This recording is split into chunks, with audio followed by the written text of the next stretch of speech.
Derek here with Ekins Garage. Today we're going to be talking about a 1972 GMC Sierra Grande. Let's take a look.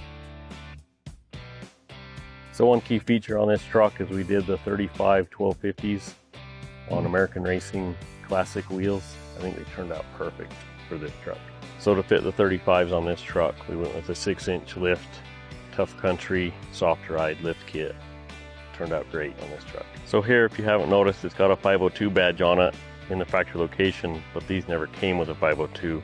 So the drivetrain in this truck is a GM Performance 502 crate motor, along with a GM Turbo 400 transmission and a 205 transfer case. So one of the key features on this truck is it's got every factory option that came with this truck except for a tilt wheel.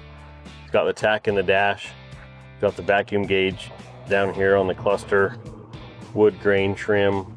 The cool feature on this truck that I really like is the wood steering wheels. I think they go really well with the wood beds in these trucks. This truck's very special to us. The owner dedicated the build to his late daughter Bailey, and this is a custom touch that we did for him to help remember his daughter every time he drives on it. So in this truck we did the color matched body color bed liner. That's the first one we've ever done. Turned out amazing. The cool touch on the wood is it's not over restored or overly glossy. It's got just the right amount of stain and shine on it, like it would have left the factory with.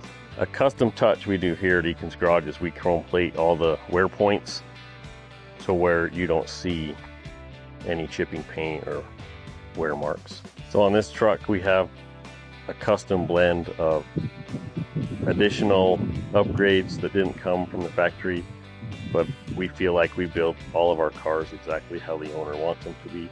And if you liked what you saw, don't forget to like and subscribe, and look forward to the next one.